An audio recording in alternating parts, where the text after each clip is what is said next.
Hey guys, tonight we step quietly into a place where water replaces streets and gardens float as if they forgot gravity was a rule. You are standing at the edge of a canal just before dawn, the sky still undecided about whether it wants to be night or morning, and the air cool enough that you briefly consider how badly you'd miss your modern hoodie. A thin mist drifts across the water, and you can smell wet earth, green leaves, and that faint, sweet note of maize carried on a breeze that hasn't yet been warmed by the sun. Somewhere nearby, a paddle touches the canal with a soft plop, and already you realize this is not a city that wakes up loudly. This is a city that stretches, yawns, and pretends it wasn't asleep in the first place. You probably won't survive this, not because of danger, but because you'd absolutely complain about the lack of coffee, the damp sandals, and the fact that everyone here seems perfectly fine starting work before sunrise. Still, you take a careful step forward, balancing yourself as the narrow wooden canoe waits for you, steady but unimpressed by your hesitation. So before you get comfortable, take a moment to like the video and subscribe, but only if you genuinely enjoy what I do here. And while you're settling in, go ahead and drop a comment with your location and local time. It's always comforting to know where in the world you're listening from as we drift together. Now, dim the lights, maybe turn on a fan for that soft background hum, and let's ease into tonight's journey together. You push off gently, and the canoe glides into the canal as if it knows exactly where to go. Around you stretch the chinampas, those famous Aztec floating gardens you've probably heard described as islands, though that word doesn't quite do them justice. They're long, rectangular plots of land, edged with reeds and willow trees, stitched together by human patience and mud. Mainstream history agrees on this much. Chinampas were an incredibly productive agricultural system, capable of feeding a massive population with surprising efficiency. Even half asleep, you can tell this place is alive with intention. The water beside you is dark and calm, reflecting the fading stars like they're reluctant to leave. You trail your fingers just above the surface, watching small ripples spread outward. Somewhere beneath, fish flicker and disappear, already aware that humans are awake. The city of Tenochtitlan lies beyond the gardens, but right now it feels far away, muted by mist and distance. At dawn, the empire doesn't roar, it whispers. As your canoe drifts forward, you notice the soft rustle of leaves. Farmers are already awake, stepping carefully onto the chinampas with baskets balanced on their backs. They move slowly, deliberately, the way people do when they've repeated the same routine since childhood.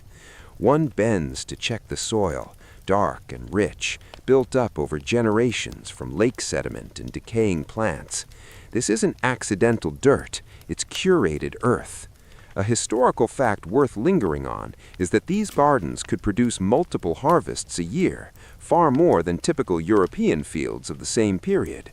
You imagine medieval farmers elsewhere still rubbing sleep from their eyes, while these plots are already halfway through their morning conversation with the sun. A heron stands perfectly still on one leg, clearly committed to doing nothing until breakfast arrives on its own. Birds skim the water, and insects hum just loudly enough to remind you that silence is never truly silent. You hear the distant call of someone greeting a neighbor, the sound softened by water and fog. It's oddly intimate, like overhearing a secret you weren't meant to catch. There's a quirky tidbit historians love to share about chinampas. Some accounts suggest farmers used human waste as fertilizer, carefully managed to enrich the soil. Not exactly dinner table conversation, but undeniably effective. Remember that the next time you complain about composting. It's been a thing for a very long time, and it worked. Historians still argue whether this practice was widespread or more limited, but either way, the gardens thrived, and that's hard to debate when you're floating through the evidence. You pass a willow tree whose roots sink deep into the chinampa, anchoring it in place. These trees aren't just decorative, they're structural, quietly holding the whole system together. The reflection of the tree wavers in the water, and for a moment you feel like you're floating between two worlds, one above, one below. The sky begins to lighten, shifting from deep blue to a pale, uncertain gray, and the mist thins just enough to reveal more movement ahead. Someone coughs softly. Another paddle dips into the canal. The day is assembling itself piece by piece. You realize that for the people here, this isn't a picturesque scene. It's just Tuesday. There's comfort in that thought. Extraordinary things become soothing when they're ordinary to someone else. As you drift onward, the smell of damp earth grows stronger, mixed now with crushed leaves and faint smoke from cooking fires starting up in the distance. You imagine someone warming tortillas somewhere nearby, hands moving automatically, muscle memory doing the work while their mind is still half in dreams. There's a light joke forming in your head about how even ancient empires ran on carbs, but you let it drift away, unhurried. The canoe slows, nudged gently against a narrow landing. You step off the chinampa, feeling the soil compress slightly under your feet. It's springy, alive, nothing like the hard pavement you're used to. You take a moment just to stand there, breathing in the morning, listening to the quiet coordination around you. This is what dawn looks like when a city grows out of a lake. The sun finally peaks over the horizon, not in a dramatic blaze, but in a soft glow that spreads gradually, like someone turning up a dimmer switch. Shadows shorten, colors deepen, greens become greener, and as you look out over the floating gardens, you sense that this calm, productive rhythm is the true heartbeat of the Aztec world, steady, patient, and very much awake before you. You ease yourself back into the canoe, and with a small, practiced push, you're moving again, carried forward by water that seems to remember every journey it has ever held. The mist is thinner now, lifting in slow strands, revealing more of the canal network, stretching out like veins through the floating gardens. Canoes appear ahead of you and behind you, not suddenly, but gradually, as if they've been there all along, and you're only now being allowed to notice them. Each canoe glides with minimal effort, no splashing, no urgency. The paddlers stand or kneel with relaxed posture, their movements economical and smooth. This is a mainstream historical fact that tends to surprise people. Canals were the primary transportation system of Tenochtitlan, far more important than roads. Goods, people, and news all traveled this way, which explains why everyone here handles a canoe the way you handle a grocery cart, without thinking about it too much, and with quiet judgment for anyone who does it wrong. A man passes you on the left, his canoe stacked neatly with baskets of vegetables, chilies, squash, bundles of herbs still damp with morning dew. He nods, not out of friendliness exactly, but out of shared understanding. You are both awake. That's enough. Somewhere behind him, you hear a low chuckle as two paddlers exchange a joke you don't quite catch. The humor here is soft, practical, probably about who nearly tipped into the canal last week. Ancient cities, it turns out, ran on gossip just as efficiently as on maize. You notice how the canoes never bump. There's an unspoken choreography to the flow, a sense of right-of-way that no one explains, but everyone obeys. It's calming to watch, like observing fish in a pond. Historians still argue whether this order was enforced by strict rules or simply emerged from daily habit, but either way, it works. No shouting, no frantic waving, just gentle adjustments and patience. The water reflects more detail now, the underside of leaves, the pale bellies of clouds, the occasional flash of color from a painted canoe side. Some canoes are plain, functional. Others are decorated with simple patterns or symbols, not flashy, just personal. A quirky tidbit worth floating past is that some families reportedly marked their canoes in distinctive ways so they could be recognized from a distance, an ancient version of customizing your phone case so you don't grab the wrong one. It's comforting to know that even in a powerful empire, people still worried about mixing up their stuff. A woman glides by with a small child seated at the front of her canoe, legs dangling over the edge, fingers skimming the water, despite what you're sure was a clear warning not to do that. The child laughs quietly, then freezes, suddenly serious, as a bird lifts off nearby. Parenting, apparently, has always involved repeating yourself and hoping for the best. The canal narrows slightly, and you instinctively pull your elbows in, as if that might help. Reeds brush softly against the sides of the canoe, whispering as you pass. The sound blends with the dip and pull of paddles, creating a rhythm that's almost hypnotic. If someone sold this as an ancient relaxation soundtrack, you'd probably buy it, and then complain about the ads. You catch the faint smell of fish, not unpleasant, just present. Fishermen are already at work, checking nets placed carefully between chinampas. Fishing supplemented the agricultural diet here, another reason the city could sustain such a large population. It's one of those facts that feels obvious once you see it. Water everywhere means food everywhere, if you're patient enough. One fisherman lifts a net slowly, inspecting it with the calm focus of someone who has done this thousands of times. He doesn't look rushed or disappointed, regardless of what's inside. There's a lesson there you briefly consider applying to your email inbox before letting the thought drift away. As you float on, the city edges closer. You can hear it now, not loud, but layered. Footsteps on wooden walkways, a distant voice calling out prices that no one is listening to yet. A dog barking once, then apparently deciding it's too early for that kind of commitment. Canals carry sound gently, smoothing sharp edges. There's a small moment of almost drama when another canoe approaches from a side channel, and for half a second you wonder who will yield. Without any visible signal, both paddlers adjust, sliding past each other with inches to spare. No eye contact, no nod, just competence. It's strangely satisfying, like watching someone parallel park perfectly on the first try. Historians still argue whether the calm efficiency of canal life was a deliberate cultural value or simply a necessity imposed by space and water. Standing, or rather floating, here, you suspect it might be both. When your city is built on a lake, patience isn't a virtue, it's survival. The light strengthens, warming the air just enough that you realize you're no longer cold. The mist continues to retreat, revealing more canoes, more movement, more life slipping quietly into motion. You drift along with it, unhurried, carried forward not just by water, but by a rhythm perfected over generations. The canoe noses gently against another chinampa, and you step out once more, this time into a space that feels more intimate, more purposeful.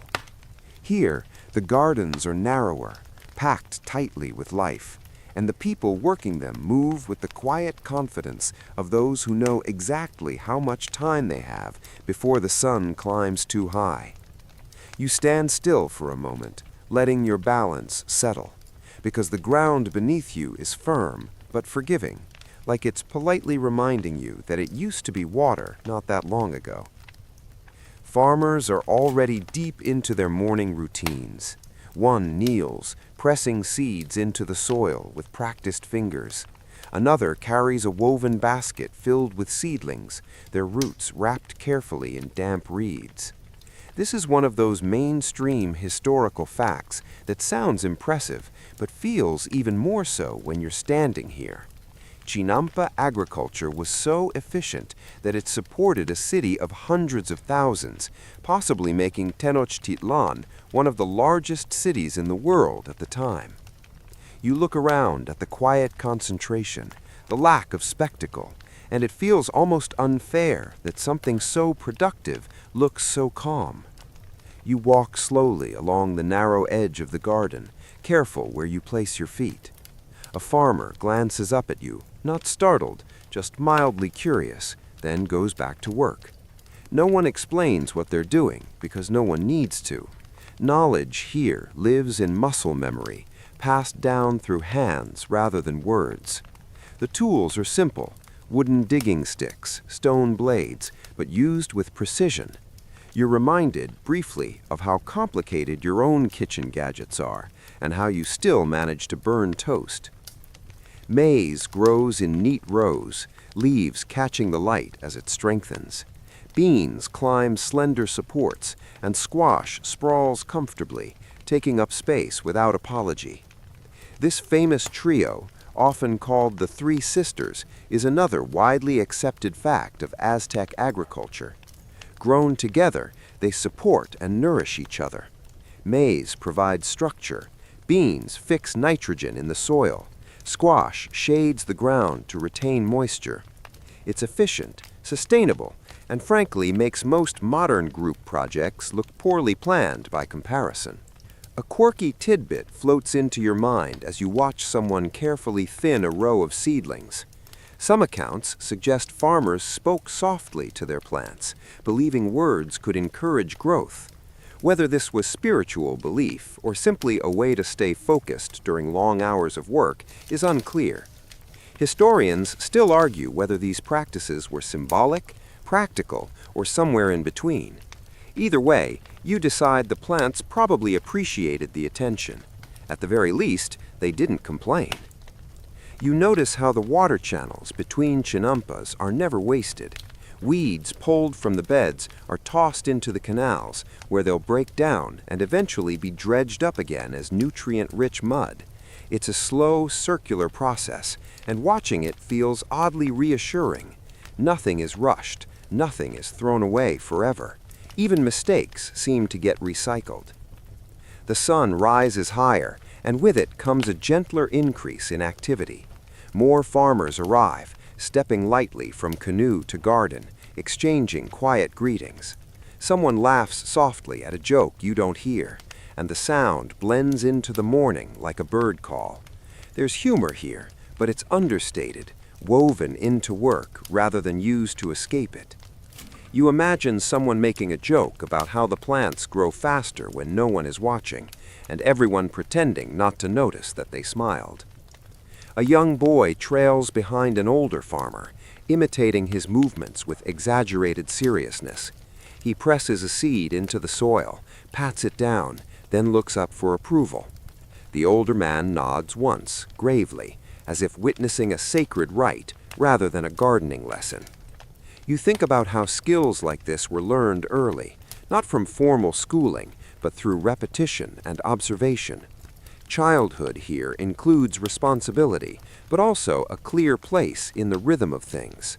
There's a faint smell of crushed leaves and wet earth everywhere, grounding and clean. In the distance, you hear the splash of a canoe pole hitting water, then the creak of wood as someone shifts their weight.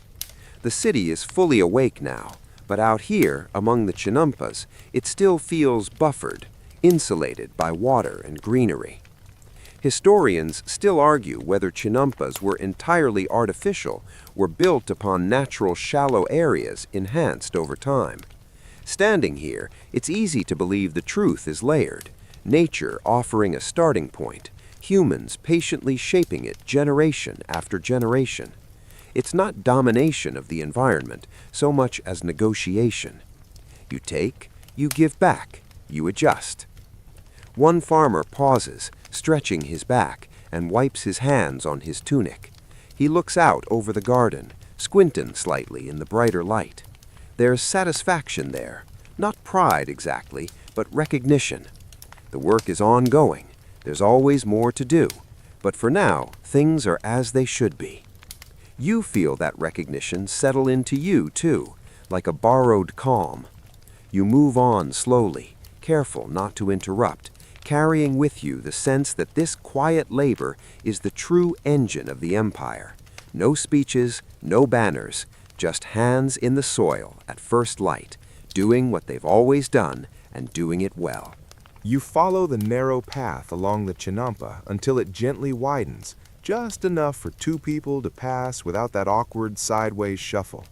The sun is fully up now, though still low and polite, casting long shadows that stretch across the leaves like they're trying to sleep in a few minutes longer.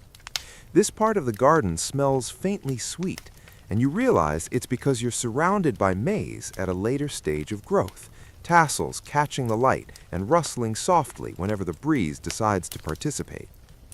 Someone motions for you to step closer, and without much ceremony, you're suddenly part of the work. Not officially, of course, more like a polite illusion of usefulness. You kneel and help press a few seeds into the soil, copying the steady rhythm you've been watching all morning. Press, cover, pat, repeat. It's soothing in the same way folding laundry can be soothing, assuming the laundry hasn't been sitting there judging you for 3 days. Maize, beans, and squash dominate this space, and their presence feels almost architectural. This is a mainstream historical fact that bears repeating gently. These crops weren't just food, they were the foundation of daily life, shaping meals, rituals, and even calendars. Maize especially wasn't just eaten, it was respected, sometimes even personified. You can sense that here in the careful way each plant is handled, as if it's less agriculture and more long-term relationship management. A woman nearby hums softly as she works, the tune slow and repetitive. It's not a performance, it's more like breathing out loud. You wonder if the melody has words or if it's simply sound filling space so the morning doesn't feel empty. Someone else responds with a different hum, not quite in harmony, not quite out of it either. Accidental music happens like this all the time, you realize, when no one is trying. You pause to stretch your fingers, already feeling muscles you don't normally consult before breakfast. There's a faint smile tugging at your mouth, the kind that shows up when you're doing something simple and slightly tiring for a good reason. You imagine trying to explain this feeling to your chair back home, which has never once contributed to feeding an empire. A quirky tidbit drifts in as you watch beans being guided gently onto their supports. Some traditions held that certain days were better for planting than others, based on ritual calendars and omens. Farmers might delay planting briefly if the signs didn't feel right. Historians still argue whether these decisions had any practical agricultural benefit or were purely symbolic, but it's possible the pauses themselves helped avoid overworking the soil. Sometimes superstition accidentally invents sustainability. You notice small offerings tucked at the edge of a bed, tiny bundles of leaves, a bit of food, nothing dramatic. They're easy to miss and probably meant to be. These gestures aren't grand ceremonies, they're quiet acknowledgments. You get the sense that belief here isn't something reserved for temples. It's folded neatly into daily tasks, like tying a knot or sharpening a tool. As the morning warms, someone passes around a simple drink, cool, slightly earthy, refreshing without trying too hard. It's made from maize, lightly fermented and sipped slowly. This isn't a break so much as a continuation of work at a different speed. You take a sip and nod appreciatively, because sometimes that's all the commentary required. The talk remains minimal, but not tense. People exchange brief comments about the water level, the condition of a bed, the timing of the next planting. No one raises their voice, no one rushes. There's an understanding that the plants are growing at their own pace, and yelling at them would be both rude and ineffective. You glance down into the canal and watch weeds drift lazily past, destined to be scooped up later and returned to the soil. The system hums along quietly, fueled by patience. It occurs to you that if someone tried to optimize this process too aggressively, they'd probably just mess it up. The balance here feels earned, not engineered overnight. Historians still argue about how much of this knowledge was centrally organized versus locally adapted. Were there strict rules handed down from authorities, or did each Chinampa family adjust techniques based on experience? Standing here, watching slight variations from bed to bed, you suspect flexibility was part of the strength.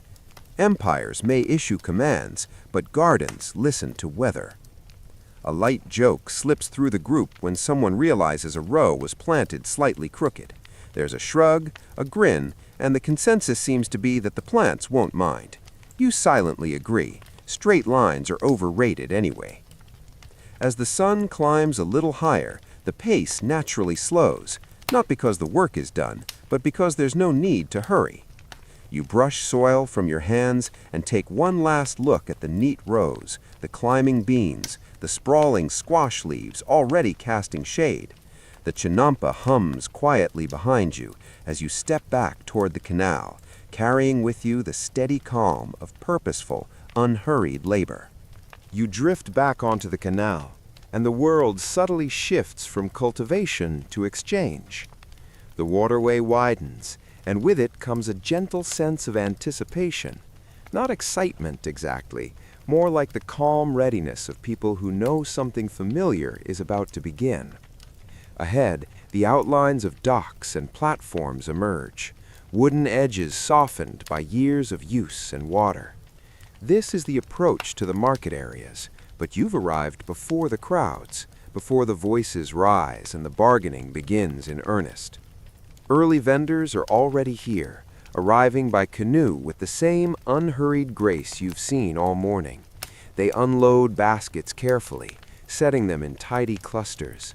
Tomatoes still cool from the night air, bundles of herbs tied with reed twine, chilies laid out like small, disciplined flames.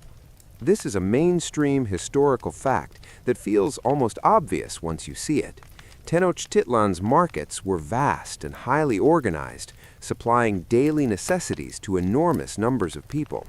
But right now, in this pre-market quiet, it feels less like an economic engine and more like a shared ritual. You step onto a wooden platform that creaks softly under your weight, a sound that draws exactly zero attention. People are too focused on arranging their goods just so, aligning baskets, smoothing leaves, wiping away stray bits of soil. Presentation matters, but not in a flashy way. It's about clarity, about making it easy for someone to see what you have and decide they need it. A vendor glances at you, then down at her produce, then back at you, as if mentally calculating whether you look like someone who knows how to haggle. She seems to decide you do not, and offers a small, amused smile. You return it, grateful for the mercy. Somewhere nearby, someone lets out a quiet laugh when a basket tips and a few tomatoes roll away, rescued quickly before they can attempt a dramatic escape into the canal. A quirky tidbit slips into your thoughts as you watch prices being quietly discussed. Some accounts suggest that certain items had fairly standardized prices, while others were more flexible, influenced by season, supply, and personal relationships. Historians still argue about how regulated Aztec markets really were, whether officials closely monitored transactions or trusted custom and reputation to keep things fair.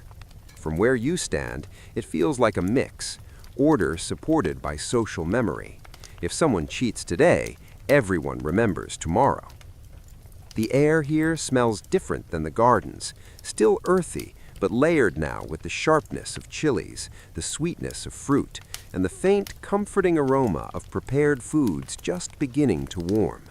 Somewhere, someone is heating tortillas, and the smell drifts lazily through the space, instantly commanding attention without raising its voice. You realize you're hungry, but in a polite way, the kind of hunger that doesn't rush you. Conversations begin to overlap softly. Vendors greet one another, asking about families, water levels, the health of crops. There's humor here, too, gentle and familiar. Someone teases a neighbor for arriving later than usual. The neighbor responds that the sun clearly waited for them, so really everyone else is early. It's not funny enough to laugh out loud, but it earns a few smiles, and that seems to be the goal. You notice a small shrine tucked near the edge of the market area, almost blending into the background. A few offerings have already been placed there, flowers, bits of food, nothing elaborate. It's a reminder that trade here isn't just practical, it's woven into belief.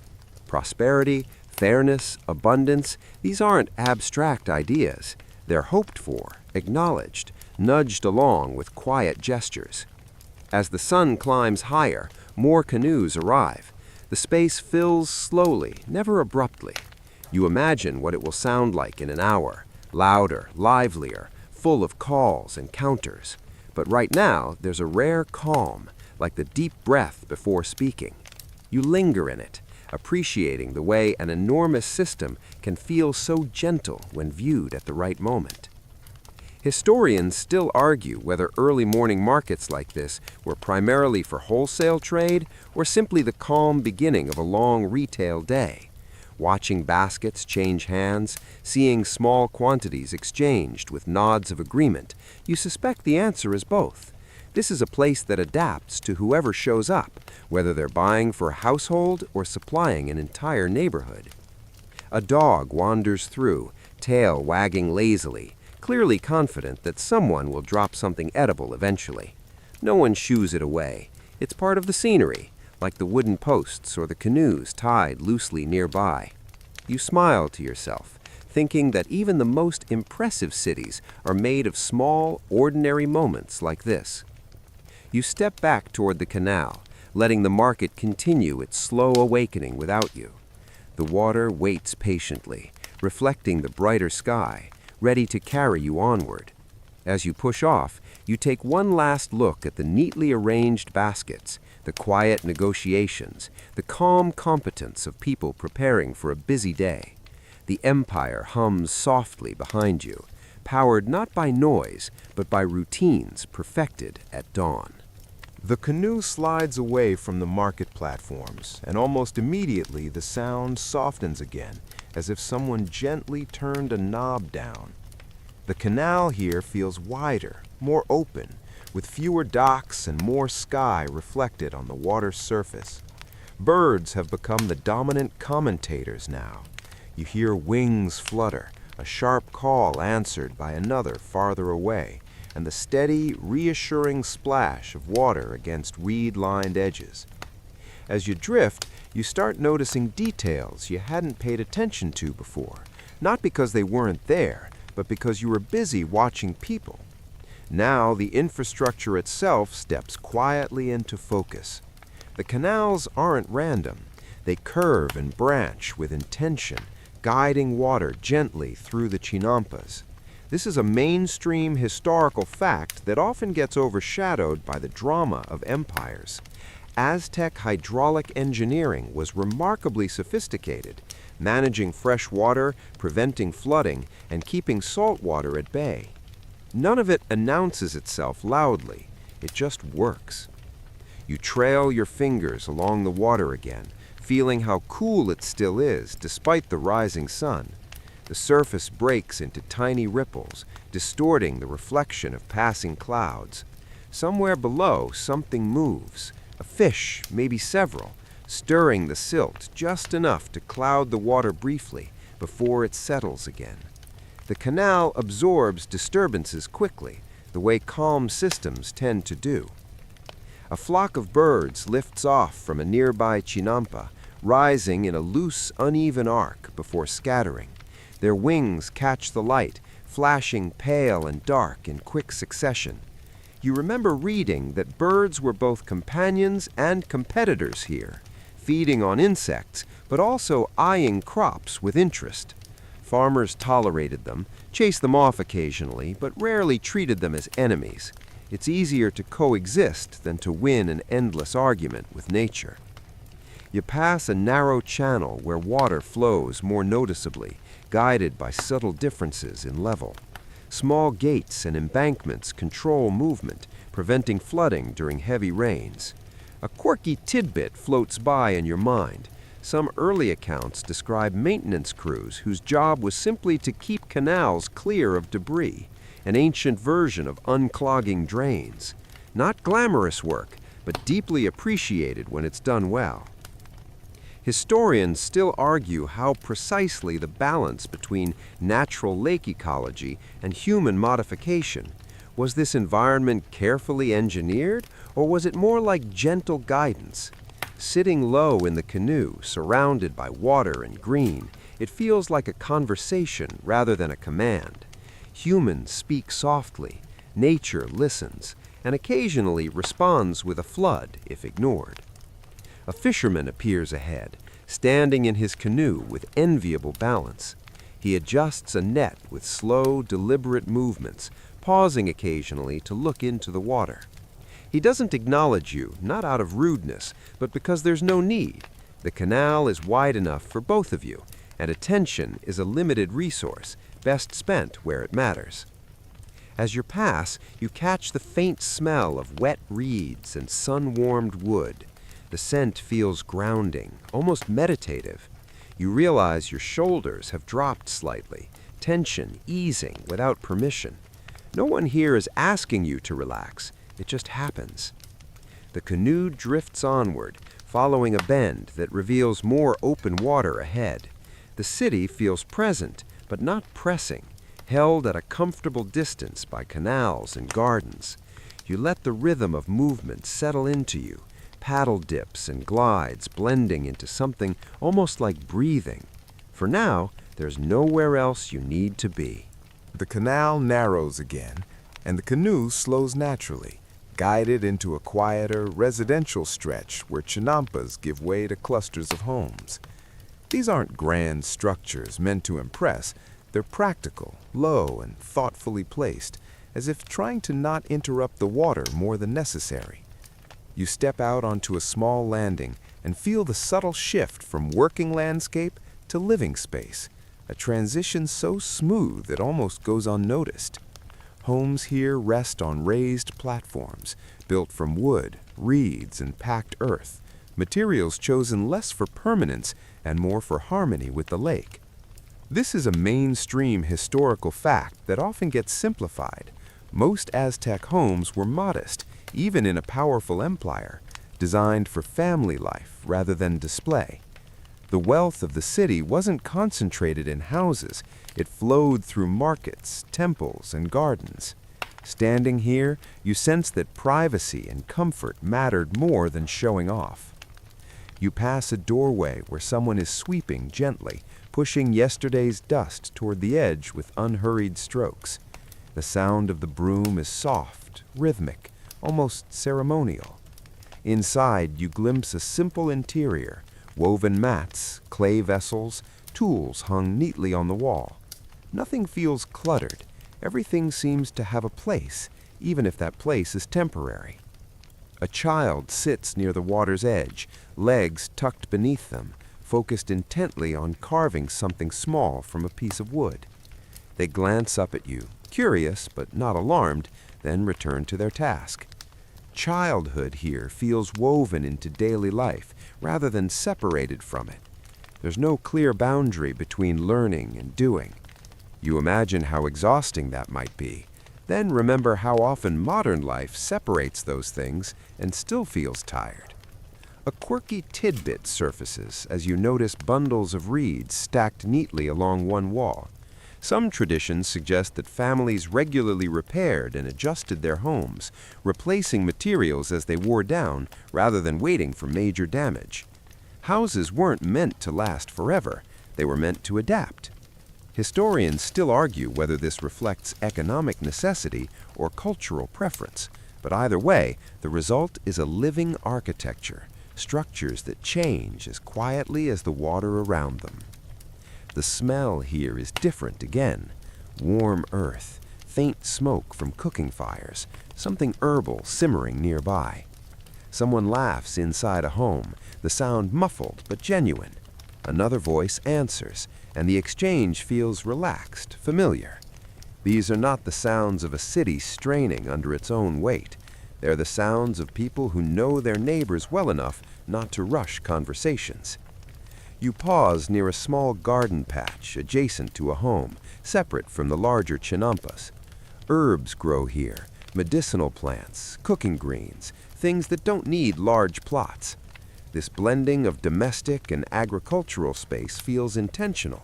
Food isn't something fetched from far away. It's part of home, part of routine. You think briefly about how many steps your own meals travel before reaching you, and then let the thought drift away before it gets judgmental. Historians still argue about gender roles within these households: who cooked, who farmed, who managed trade. The evidence suggests flexibility rather than rigid rules, with responsibilities shifting based on need and circumstance. Watching people move in and out of homes, carrying tools, baskets, children, you get the sense that labels mattered less than getting things done. A small dog dozes in the shade, one ear twitching lazily as you pass. It opens one eye, decides you're not worth the effort, and closes it again. You silently respect this decision. Somewhere overhead, laundry flutters lightly on a line, catching the breeze. The fabric moves slowly, like it's in no hurry to dry. You return to the canoe and push off gently, letting the residential cluster slip behind you. Reflections of homes ripple across the water, stretching and compressing as the canoe moves. Nothing here feels fixed or frozen. Everything is in quiet motion. People, water, routines, shifting just enough to stay balanced. As you drift onward, you carry with you the sense that this empire isn't held together by stone walls or loud declarations, but by ordinary mornings in ordinary homes. It's a comforting thought. Greatness, apparently, can be built on sweeping floors, repairing reeds, and laughing softly before the day fully begins. The canoe glides onward, and without any clear boundary, you sense a subtle shift in the air. The water is the same, the light is the same, but the mood feels slightly more inward, as if the morning itself has decided to lower its voice. This is the space where belief settles into daily life, not announced, not separated, just present. You slow your paddle instinctively, matching the tone around you. Along the canal edges, you notice small markers, a bundle of flowers tied neatly to a post, a shallow bow resting near the waterline, a faint dusting of something pale on the ground that could easily be missed. These aren't grand temples or formal altars, they're everyday acknowledgments. A mainstream historical fact fits comfortably here. Aztec religious practice wasn't confined to massive ceremonies alone. It permeated household routines, farming, and trade. Faith wasn't something you visited, it was something you lived alongside. You pause as someone kneels near the water, murmuring softly, words carried away almost as soon as they're spoken. You don't understand the language, but you don't need to. The tone does the work. It's gentle, practical, like asking the day to cooperate just enough. No dramatic gestures, no raised arms, just a moment of stillness before moving on. A quirky tidbit drifts into your thoughts as you notice how brief these moments are. Some accounts suggest that many daily prayers were intentionally short, designed to fit between tasks rather than interrupt them. Historians still argue whether this reflects theological preference or the simple reality of busy lives, but either way, it results in belief that moves at walking speed. You find that oddly reassuring. The canoe passes a small cluster of homes where faint smoke curls upward, carrying the smell of incense mixed with cooking fires. The two blend so seamlessly that you can't quite tell where one ends and the other begins. It occurs to you that separating the sacred from the ordinary might not make much sense here. Why bother when both are part of the same morning? You hear a soft chant drift across the water, barely louder than a whisper. It doesn't last long, just a few lines before fading back into ambient sound. Someone nearby responds with a different rhythm, not in unison, but in acknowledgement. The effect is subtle, like call and response without performance. You imagine how this would sound if amplified and staged, then immediately feel glad that it isn't. As the sun climbs higher, small offerings appear more frequently. A bit of food set aside, a flower placed carefully where it won't float away, a gesture so modest it feels almost private. These acts don't ask for attention, they assume understanding. You realize that belief here doesn't demand certainty, it accommodates doubt, routine, and forgetfulness. Miss a day and the world doesn't end. Try again tomorrow. Historians still argue about how uniformly these practices were followed across different neighborhoods and social classes. Some evidence suggests significant variation, with local traditions shaping how belief was expressed. Watching the small differences, what's offered, where it's placed, you get the sense that uniformity was never the goal. Meaning lives comfortably in variation. You drift past a family gathered briefly near the water, heads bowed, hands resting loosely at their sides. A child fidgets, clearly bored, then gently nudged into stillness. The moment ends quickly, replaced by movement and chatter. Faith here doesn't trap people in place, it releases them back into the day. The canal curves and the soundscape shifts again. Less chanting now, more insects, more birds. You realize how seamlessly belief has blended into the background. Not gone, just no longer foregrounded.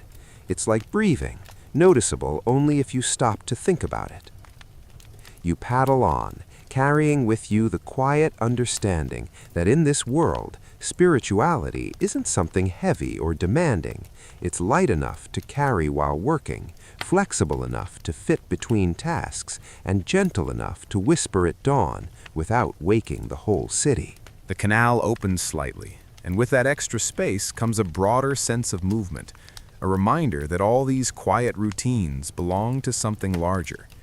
You feel it in the way traffic subtly increases, in the way the water seems busier without becoming chaotic.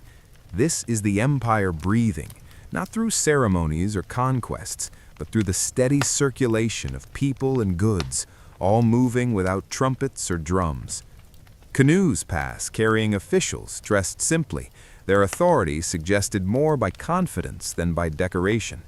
They're not here to dominate the scene, they're here to observe, to keep things flowing. This is a mainstream historical fact that often surprises people expecting constant spectacle. Much of imperial administration in Tenochtitlan was remarkably routine. Taxes were tracked, goods were counted, disputes noted, all without daily drama. Bureaucracy, it turns out, can be very sleepy when it's working properly. You notice small signs of coordination everywhere. A narrow bridge where traffic slows naturally, a post where messages are quietly exchanged, a dock where goods are set aside, clearly marked for later collection. No one rushes, but nothing stalls. The system relies less on orders and more on expectation. People know what happens next because it's what always happens next. A quirky tidbit slips in as you watch an official pause to speak briefly with a farmer. Some records suggest that officials were expected to maintain a calm demeanor in public spaces, avoiding raised voices to project stability. Historians still argue whether this was a formal rule or simply cultural habit, but standing here, you believe it. Power feels quieter when it doesn't need to announce itself. The city grows more visible now. You glimpse distant structures rising beyond the canals, solid, stone-built forms that hint at temples and civic buildings. But even here, they don't dominate the moment. They wait patiently, confident they'll be impressive later. Right now, the water and gardens still hold the foreground. You pass a canoe carrying woven mats, stacked neatly and tied with care. Another holds clay vessels cushioned with reeds. These are the objects of daily life, circulating steadily. You realize that empires aren't sustained by monuments alone, but by the constant, boring movement of useful things from one place to another. It's not glamorous, but it's effective, like spreadsheets, but wetter. Voices drift across the canal, discussing repairs, schedules, who owes what to whom. The conversations are practical, lightly threaded with humor. Someone makes a dry comment about how nothing ever arrives exactly when promised. A shared chuckle follows. Apparently, delay jobs are timeless. Historians still argue about how much autonomy local neighborhoods had within the empire structure. Were they tightly controlled or largely self-governing? Watching how smoothly people coordinate without visible enforcement, you suspect there was more trust here than we often assume. Systems run better when people believe they belong to them. The sun is higher now, the light brighter, reflecting sharply off the water. You squint slightly, adjusting. The morning calm hasn't disappeared, but it's evolving. Energy builds without breaking the mood. The city is fully awake, but not yet loud. As you drift, you feel the quiet confidence of a place that knows itself. This is an empire comfortable in its routines, strong enough not to hurry, organized enough not to shout. You let that confidence settle into you, steady and reassuring, as the canoe carries you toward the heat of the day. The sun has climbed high enough now that its warmth rests fully on your shoulders, no longer tentative, no longer asking permission. The water reflects a brighter sky, and the shadows that once stretched lazily across the canals have pulled themselves in, shortening, retreating. Morning has done its gentle work. The city is awake, functioning, and steadily moving toward the heat of the day. You guide the canoe into a calmer stretch of water, where movement slows not because there's nothing to do, but because the most delicate tasks are already finished. Farmers have retreated to shade. Markets are busy now, their quiet replaced by a low, steady buzz you hear only faintly from here. Birds settle into higher perches, less frantic than before. Even the water seems to move more slowly, heavy with light. This is a good moment to linger. You let the canoe drift without paddling, trusting the gentle current. It's a reminder of another mainstream historical fact.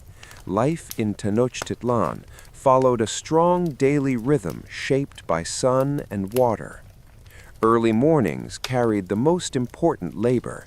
Midday was for endurance, shade, and rest when possible. The city understood heat, and it respected it. You trail your fingers in the water one last time, feeling how it has warmed slightly since dawn. Tiny ripples spread outward, softer now, less crisp. A dragonfly passes, slower than before, as if even it has accepted that the energetic part of the day is over. Somewhere nearby, someone laughs loudly, an unrestrained sound that would have felt out of place earlier, but fits now. The mood has shifted. A quirky tidbit surfaces as you float. Some scholars believe that midday quiet, especially in residential and garden areas, was culturally reinforced, not just practical. Rest wasn't laziness, it was maintenance. Historians still argue how formal this expectation was, but the evidence suggests people understood when to push and when to pause. You find yourself agreeing. Constant motion isn't the same as progress. You guide the canoe toward the edge of a chinampa one final time and step out, standing still. The soil feels warmer underfoot, less forgiving than it was at dawn. The plants cast thicker shade now, leaves overlapping, protecting the ground beneath. The gardens look different in full light, less mysterious, more solid, but no less impressive. As you look out over the canals, you realize how seamlessly the extraordinary has blended into the ordinary. Floating gardens, water streets, an entire city balanced on patience and mud. And yet, to the people who live here, this is simply home. There's something deeply calming about that thought. Great achievements don't always feel grand from the inside. Often they just feel normal. You take a slow breath, letting the layered sounds fade into one another. Distant voices, insects, water, wind. The canoe drifts away behind you, no longer important. There's nowhere else you need to go. And now, as promised, we slow everything down just a little more. The light softens again, not because the sun has moved, but because your attention has. Details blur gently at the edges. The water's surface smooths in your mind. The city continues without asking anything from you. You are allowed to rest here. held by routine, by rhythm, by the quiet competence of a world that knows how to wake up slowly. Your breathing evens out, shoulders loosen, thoughts drift unanchored, like reeds cut free and carried downstream. The gardens remain, steady and patient, floating exactly where they need to be. Nothing urgent waits for you. Nothing demands your focus. Stay here as long as you like. Let the heat, the water, and the soft echoes of morning carry you toward stillness.